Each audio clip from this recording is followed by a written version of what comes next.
Ibundu ya nzambi ntangu mekulunga ina beto kekubanda lukutukunu ya beto ya kilumbu ya bubu yai na nkumbu ya mfumu ya beto Yesu Kristo, qui a cru à ce qui nous était annoncé, qui a reconnu le bras de l'Éternel. Il s'est levé devant lui comme une faible plante, comme un rejeton qui sort d'une terre desséchée.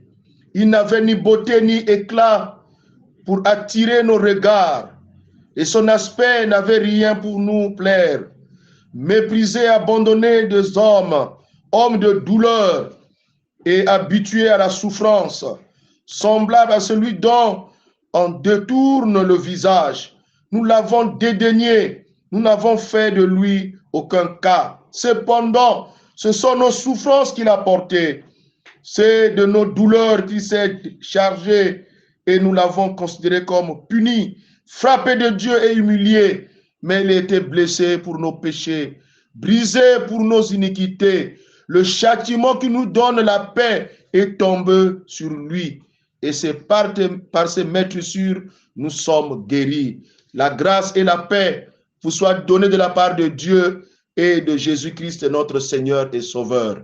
Amen. Amen. Nikuna na tilokona ya ibetike baka bankunga ebetu ya kintuadi na kuyimbila cantique 178. Yavana moyo ami yate mola nenga vanti mufuta kanubya kulemu kongolosa yabyoso no yayekula inkilongotula yabyoso no yayekula inkilongotula yasisanti yazulu Tutuke mukala kungi akuneka mula yambi yabyoso no yayekula inkilongotula yabyoso no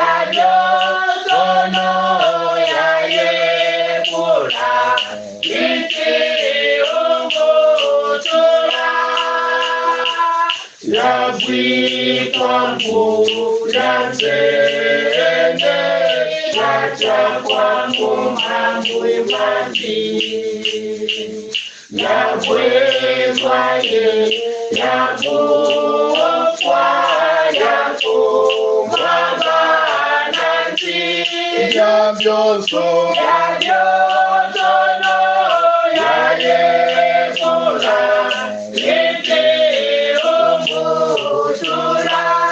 Yabyoso no yayekula inkilongotula muntu ani lemfilo yampasibanti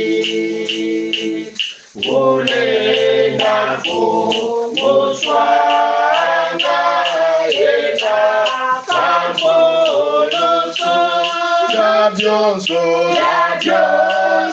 no yayekula inkilongotula yabyoso no yayekula inkilongotula. Beto ke kusambila nzambi ngeni tata ya beto mevutula nge matondo samuna lemvo yange ya ntalu inange mekumonikisa na kati na beto na kupesa beto kilumbu yayi tata nzambi boso nkayulu kilumbu ya ntete na lumingu yayi ya ntalu beto mekutambula nange yave nzambi.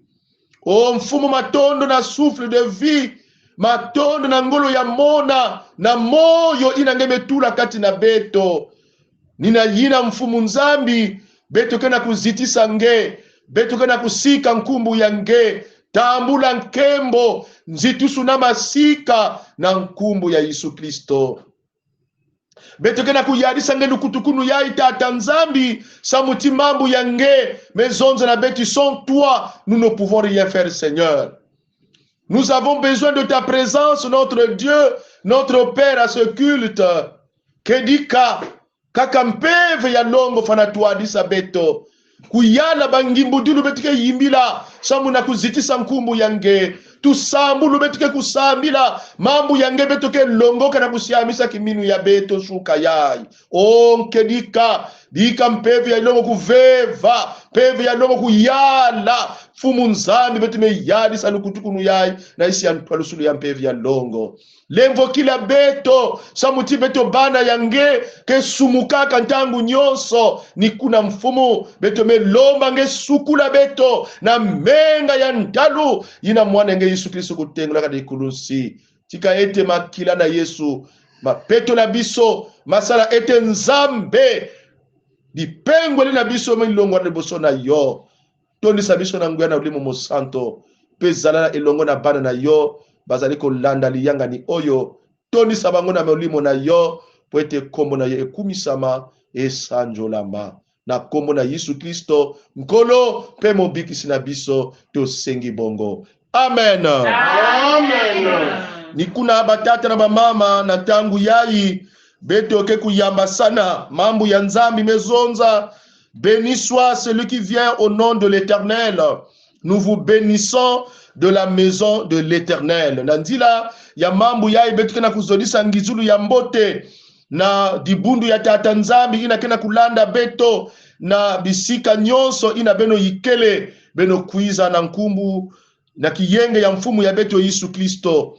Mfumu kusakumuna beno yani kutambula beno tuka baina kena bayisi ya mputu na bayisi ya nzenza. Beto metambula beno na nkumbu ya Yesu Kristo, boyaka malamu na liyanga ni oyo, tika ete nzambe apambo la bino, nzambe azala elongo na bino, atondi sa milimo na bino, mitema bina bino, na kimia na nkolo na biso Yesu Masia. Ngizuli ya mbote na groupe d'animation, inakele na beto suka yai, beno kuiza mbote batata na ba mama, nzambi kusakumuna beno, yani kusajila beno. Nukuna na kintwadi, beti ketuba, bika tuiza kweto mu. Tata nzambi kakutu. Mutezo. Nukuna groupe d'animation ke pesa beto nkunga, samu na kulakisa kiesi ya beto bana ya nzambi. Batukembi muzola kwase.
Matondo mingi ni kuna na kilokola yai beto ke luta na kulanda kibuku ya mambo ya nzambi ya ngonda yai. Mambo ya nzambi ya ngonda yai yakele na nzayuguswa yowane kikapu ya ntete kibuku ya nana monoi alafa ye omega uvovele mfumu nzambi iyandi wena ye wakala ye unakuiza mpungu tulendo. Apocalypse 1:8.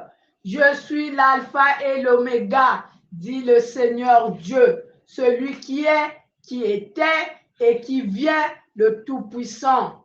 Et mon eseli, mon capo ya yambo eteni ya mwambe.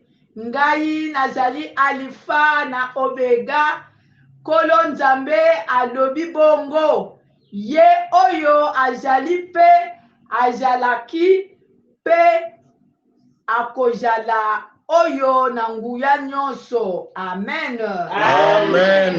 Na ntangu yai beto ke lomba na muntu mosi na grupu da animation ke sambila na kulomba tata nzambi kubika beto na ngwilo mambo ya nzambi. Kubika Yesu Kristo jiburu yange mekuvanda imeni na kifwani ya Maria na kutambula ile ngine kuteza beto ya bedo na kilungu ya bubu yai na nzila ya kiselo yange na ngine kusola ya bedo na kujikila jiburu yange mekukwiza na nsatu ni kuna Yesu Kristo sadila kiselo yange na kitezo na ngime kutezila yanje na kilungu ya bubu yai pe na yenda jiburu yange mekuvanda Yesu Kristo dika ni kujingimisa nyoso ina kile mazambu ya manchima ya beto na kutambula aluzo yange na nguvu ya Yesu Kristo ni kulomba kuchindina. Amen. Amen. Na tangu ya groupe d'animation ke pesa beto kibuku ya nkunga ke nata beto na ngwila mambo ya nzambi. Lubishelo lomeno ni kunuta ni kasina mama oyo wakoya lubishelo lomeno ni kunuta ni kasina mama oyo wakoya ya kia nale mafuta ya bima ya kia wakote kutoka ya kia nale mafuta ya bima ya kia wakote kutoka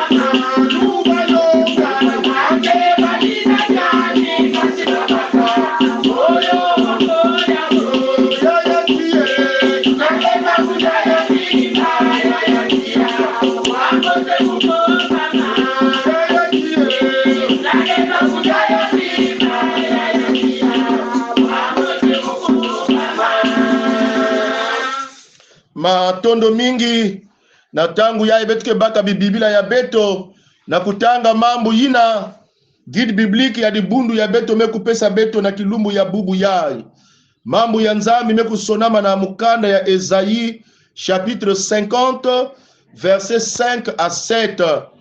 Esaïe chapitre 50 verset 5 à 7. Ina beto mekutala mambo ya nzambi bika beto tanga na nkumbu ya mfumu ya beto Yesu Kristo. Le Seigneur l'Éternel m'a ouvert l'oreille et je n'ai point résisté. Je ne me suis point retiré en arrière. J'ai livré mon dos à ceux qui me frappaient et mes joues à ceux qui m'arrachaient la barbe. Je n'ai pas dérobé mon visage aux ignominies et aux crachats. Mais le Seigneur l'Éternel m'a secouru. C'est pourquoi je n'ai point été déshonoré. C'est pourquoi j'ai rendu mon visage semblable à un caillou, sachant que je ne serai point confondu. Parole du Seigneur. Amen. Amen. Itu ya diambo yina bame kupesa beto lumingu yai kena kuzonza na lumputu Jésus-Christ, l'homme souffrant. Yesu Kristo moto na minyoko. Yesu Kristo muntu tanaka bampasi. Ina ni itu ya diambu bame kupesa beto balinga mina Yesu Masia Jésus-Christ l'homme souffrant. Ina betu ketala itu ya diambu yai beto lenda kukiyufula kiuvu. Yesu ni nani? Yesu Kristo bakena kuzondela beto ni nani? Ina bakena ku qualifié comme l'homme souffrant. Yandi nani. Betike tala nkumbu ya Yesu Kristo yakele na mambu zole. Bankumbu zole, mambu zole. Diambu ya tete ni Yesu. Diambu ya zole ni Kristo. Nous avons deux vocables, Jésus et Christ. Ina betike tala nkumbu ya Yesu Kristo yakele nkumbu ina mfumu. Nkumbu ya Yesu yakele nkumbu ina mfumu. Nzambi zonzaka na Yosefi na Malia na kupesa na mwana ya yabao Yesu. Bafa na pesa na Yesu nkumbu ina ya Yesu Kristo. Et le nom Jésus beteke tarati ya me katuka na njinga ya grec bake na kutuba Yeshus. Et nkumbu na me katuka na njinga ya hébreu bake na kutuba Yoshua. Yoshua. Il n'a que les formes tardives, il y a Yoshua, c'est-à-dire Josué, l'Éternel est salut. Il n'a ni mbangula, ya nkumbu ya Yesu na kibibila, ya zola tuba, l'Éternel est salut. Mais nkumbu ya kaka ni Christ. Betike bakula dit, Christ vient du grec Christos, qui veut dire oin. Oin. Na araméen bakena kutuba Meshia, de l'hébreu Machia, qui veut dire oin Messie. Alors betike bakula dit nkumbu ya Kristo, il a même ku ajouter na Jésus, yazola lakisa titre ya yandi. Yazola kulakisa titre ina bame pesa yandi. Yakena kulakisa mission ina fonction ina yandi ke ku réaliser yandi fona kwa accomplir na kizingu ya yandi. Et il n'a pas que zonza Jésus Christ, le nom Jésus est le nom personnel. Donc c'est donc il y a que le titre, le nom personnel ina bame pesa yandi na tatanzambi. Et Christ est son titre qui fait allusion à sa fonction, qui saluina ba yandike kusala parce que yandike le Messia, yandike le oin Messie. Le Messie c'est celui qu'on appelle le sauveur. Muntu inakenda kukuiza na kukula dikamba ya babantu ina kele na kati ya pasi. Et donc otike bakula Jésus Christ, donc yandi kele donc muntu ina metambula mission ya kukula bantu na kati ya kinkole ya masumu na kati ya pasi samuti yandi kele Yoshua pulusu ya beto. Bien-aimé dans le Seigneur, bakena kutubati Jésus Christ l'homme souffrant. Et kiuvu inabete meko kizika ni yai. Samunayiki Yesu Kristo ina kele Mesia kena kutala mpasi. Yani kele muntu ina kena kutala mpasi. Bakena kuzonza na beto ti yani kele l'homme souffrant. Pourquoi Jésus Christ est présenté comme l'homme souffrant? Pourquoi souffre-t-il? Oh bien-aimé dans le Seigneur, kiuvu yai ke nata beto na kati na mambu yai beto mekutanga.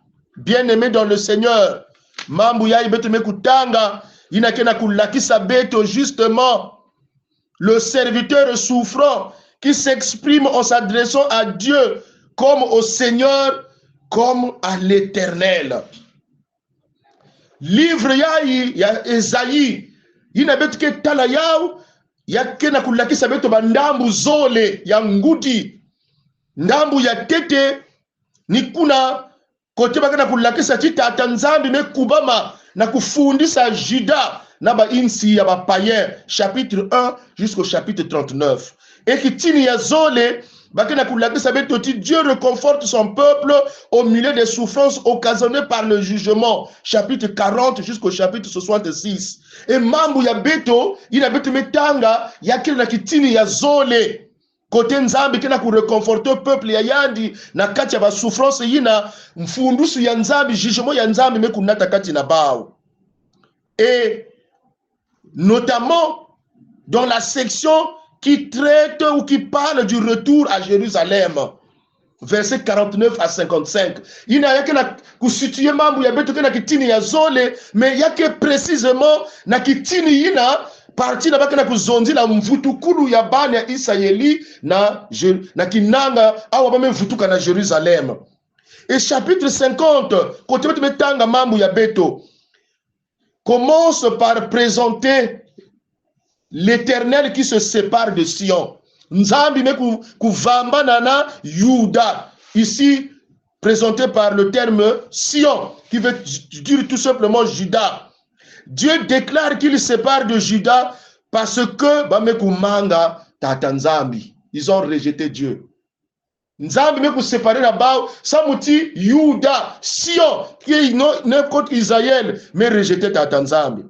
Et ici, le chapitre 50 explique que bana ya Israeli, mais tata Nzambi meku se séparer bana Israeli temporairement. Et yannick na kulakisa chapitre 50 kana kulakisa ti tata Nzambi meku repudier bao, me manga mama ya bao.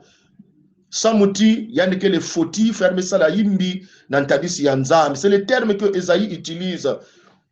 Et dans la loi mosaïque, bien aimé dans le Seigneur, le mari pouvait donner à son épouse un certificat de divorce, précisant la faute et l'obligation de quitter le foyer. Si nous lisons dans Deutéronome 24, verset 1. Nicolas Bakulati, les versets 1 jusqu'au verset 4. La captivité d'Israël sera comme une épouse obligée de quitter son mari à cause de ses péchés.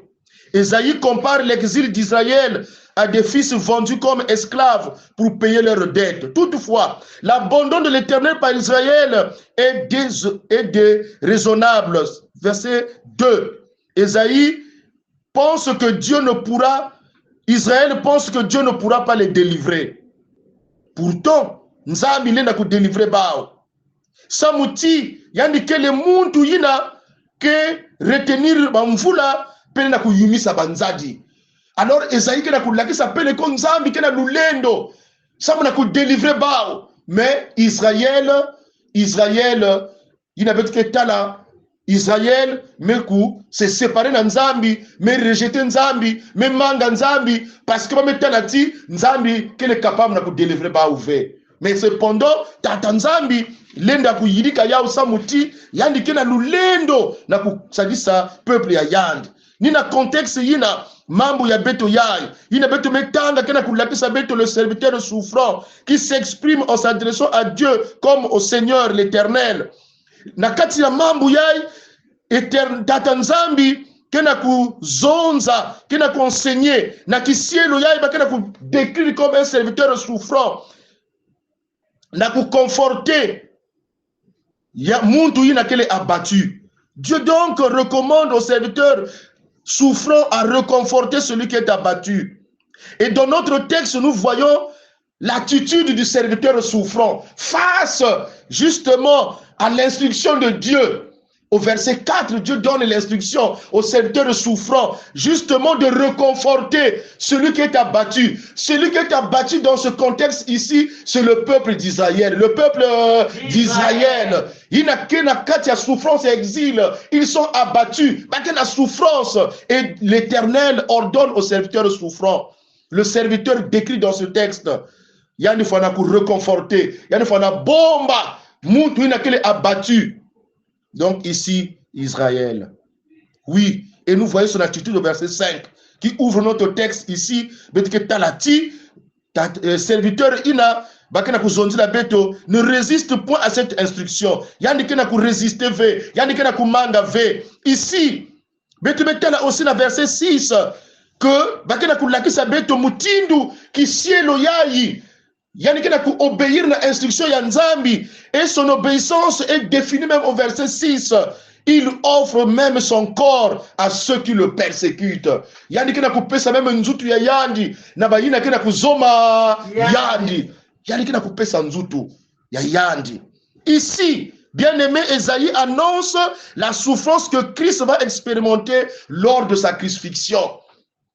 yandike na kulakisa bampasi yina yisu ke kutala na ntangu ya nkomono na ntangu ya nkomono ya yandi avant sa crucifixion kana betu metanga na Marc chapitre 14 verset 65, Marc 15 verset 16 à 20 kuna baki na kulakisa beto mutindu yisu mekutala mpasi tekila ba kukoma yandi.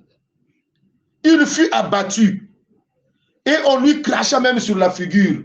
Ba lobodane man tena kizizi. Ba meku bula yandi nkuba yangitukulu yandi meku lemba. Ba me lobodane mante. Alors ni kuna Esaïe na kulakisa ti à travers bien aimé les versets 5 et 6, Esaïe na kulakisa justement les souffrances du serviteur souffrant. Yandi ke ku souffrir samu na kunata consolation na bayina ke na kati na Israël pour apporter la consolation à la nation d'Israël, et le serviteur souffrant obéit à l'instruction. Voilà comment yandi ke na kopesa même nzutu ya yandi ba timuna yao samuna kuvukisa dikanda ya Israeli. En des circonstances plus difficiles, le serviteur souffrant se montre obéissant et soumis. Au verset 7, le serviteur souffrant est convaincu que le Seigneur, l'Éternel, lui accordera son salut. Esaïe na kulakisa betu na verset 7 ti ki sielo yai ba na kulakisa betu na mambu yai ke na souffrir. Bien-aimé dans le Seigneur, yani que les convaincus que tata nzambi ke ku pesa yandi mpulusu yani ke secourir yandi mezonza yao. Le verset 7, mais le Seigneur l'Éternel m'a secouru, c'est pourquoi je n'ai point déshonoré, c'est pourquoi j'ai rendu mon visage semblable à un caillou, sachant que je ne serai point confondu. Yani ke na kusala confiance na tata nzambi kisielo yai samuti nzambi lenda bika yandi ve na ntangu ya mpasi tata nzambi ke kuvukisa yandi ke sekuriri yandi tata nzambi ke kunatina yandi mpulusu. O batata na bamama mambu yai betu metanga bamambu zole ya ngudi betu lenda simba diambu ya tete. À travers ce texte, nous retenons que Jésus-Christ, le serviteur souffrant, a souffert pour notre salut. Yani talaka mpasi, Esaïe na kulakisa beto na mambu ya diambu ya teteti, Yesu Kristo talaka mpasi, samu na mpulusu ya beto, samu na mpulusu ya beto. C'est pour notre salut qu'il a souffert. Qu'il a souffert. C'est pour notre salut. C'est pour nous apporter la consolation. Il a obéi et il était soumis à la volonté de Dieu pour sauver l'humanité. Oh Jésus-Christ, le serviteur souffrant. Yani talaka mpasi. Yani me pesa même nzutu yani ba kutimuna yao, ba persécuté, ba me lobodi yani mante, ba me boula yani ba chikote, il était abattu. Ces souffrances qu'il a endurées. Pourquoi? Parce que Jésus veut que tu sois sauvé. Il a souffert pour ton salut.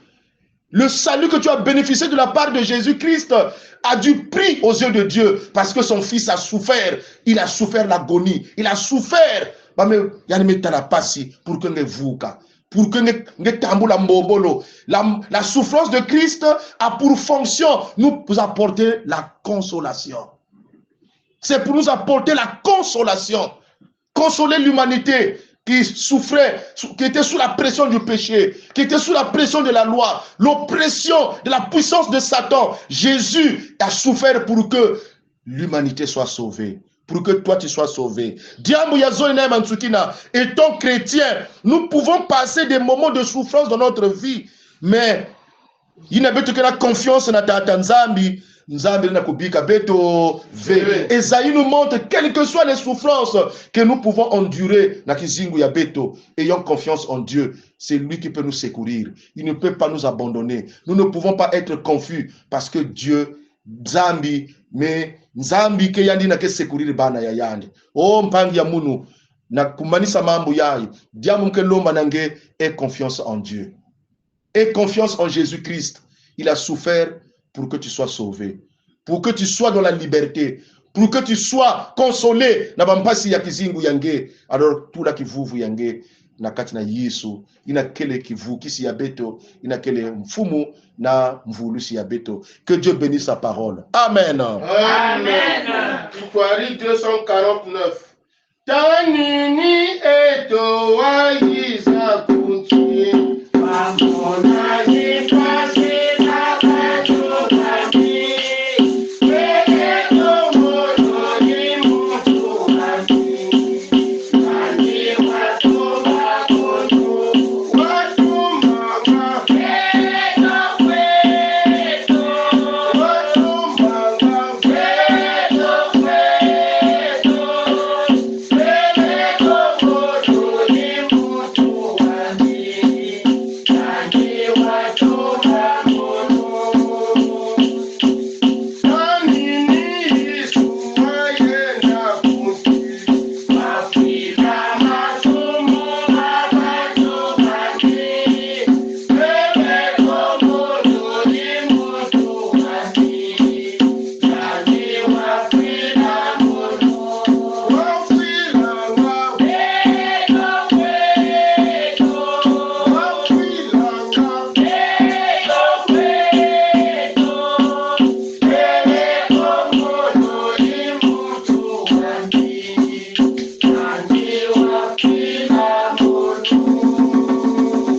Beto ke lomba na mosi na groupe d'animation ke sambila samu na mambo ya beto mekuwa nzambi sadisa beto na kukangama na Yesu kile kivukisi ya beto. Beto ke na kutatamana kutonda ngeta hata nzambi na ina zola yange ikele chibeto kuvuka nikuna batangu nyonso nzambi ingeke na kulonga na kulongilika beto samu na beto kukangama nange mfumu ya lulendo beto kusotoka veta hata nzambi mena inza yai beto kele ya kele pasi mingi ota hata nzambi bikampevi yange batangu nyonso kususumunaka beto mpevi yange batangu nyonso kuzonza na kati na beto kukangama nange samu na beto kununga na beto kutambula mpulusu ya bamvula na bamvula na nkumbu ya Yesu mfumu na mvulusi beto meloma muchindu ina. Amen. Amen. Bika tata nzambi kukembo sona kuzituswa beto kwenda kubama sa mutimu kembo ya Pâques ke voanda du 17 au 20 avril kwenda kubama nge mwana ya nzambi kreti ya mayangi kubama na kukota na mukembo ya Pâques. Donc jeudi le 17 ngete semane ke voanda na paroisse ya beto kwenda kubama kubika mwela yange kubika kizingu yange sa mge bwabana na Yesu na kembo ya Pâques matondo mingi nikuna beto ke vutuna matondo na groupe d'animation matondo na baina nyoso melanda beto en ligne bika nzambi kusakumuna beno nani kuvuana beno kintwadi nikuna groupe d'animation ke pesa beto kibuku ya nkunga samu beto kusambila na kulombela dibundu lusakumunu. Amen muzulu Amen manjini Amen kuyesu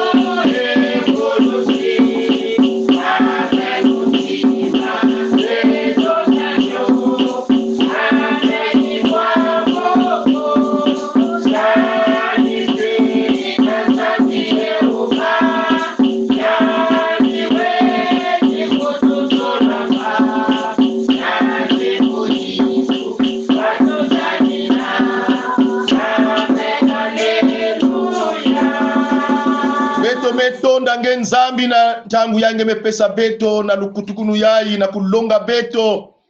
Jésus-Christ, le serviteur souffrant, il a souffert l'agonie, il a été crucifié, mort, mais ressuscité. Samu beto tambula mpulusu Yesu metala mpasi ba mpasi ina samu na mpulusu ya beto. Voilà pourquoi Seigneur, donne-nous de nous confier en Jésus-Christ notre salut. En lui nous avons le salut véritable et le salut complet, le salut holistique. Sadi sabete na kukanga manayandi. Oui, bana ya nzambi kena kati ya mpasi bonso Yesu me kuamuswa beto mpeke na kuamuswa na luzingu ya ntoto yai bantu kena kati ya bamambi ya mutina mutindu. Les chrétiens sont dans les difficultés na ba souffrance ya mutina mutindu ya kimpeve ya kinsuni nzambi na mazulu bikange telama usamu na kunatina beto mpulusu Yesu natina beto mpulusu na bampasi na beto kena kulungwa na bampasi beto kena kubwabwa na ya vana bimbevo ya yavwanda tata nzambi bamvita ya mpimpa satana imetelama yalikira kunwanisa bana ya nzambi o yisu mpulusu ya beto ninge bampasi yange ya natinaka beto mpulusu yina vanga yao monikisa yao lungisa yao na kizingu ya babana yange yavwana bimbevo kondwa mbutulu kondwa bisalu yavwanda tatizamba zeshek yavwanda ba blocage yavwanda bidimbu ya sécheresse yavwanda tata nzambi mambu na bana yange kena kuamuswa na yao betu melomba kedika bikange yisu nge nata mpulusu na kizingu ya baina nyonso mefungula tima ya bao na mepesa kizingu ya bao na nge Yesu Kristo kota samutingeni mvulusi menata mbombolo na Israel nata consolation na baina nyonso kena kudila na baina nyonso kena kukwamuswa baina mekanga bana baboloko mbombolo yange pulusu yange ya kota na kizingu ya bana ya nzambi bakuluka batamula mpulusu na banzila nyonso ya kizingu ya bao bakena kwenda bisalu suka yai nata bao na isi ya lusaku munu yange keba peuple yange na isi ya maboko yange ya lulendo katula nsisi katula masakuba kedika kidimbu ya menga ya Yesu ya fuka bana yange na kilumbu ya inyonso na bisika banyonso bakevwanda na isi ya lusaku munu yange beteme yekola bao nikuna na kintwadi beteme tuba ngeye mfumweto Yenzanyeto ufweni mutambula nkengo yenzitusu yerulendo kajingeye wasemaga byonsono mujamu ja luzolo lwaku byakala byebyasemwa. Amen. Amen. Bika peuple de Dieu bani ya nzambi beno tamle lusakumuni ya mfumu. Que la grâce de notre Seigneur et Sauveur Jésus-Christ, l'amour de Dieu notre Père, la communion du Saint-Esprit demeure avec vous. Allez en paix. Que Dieu vous bénisse abondamment. Amen. Amen.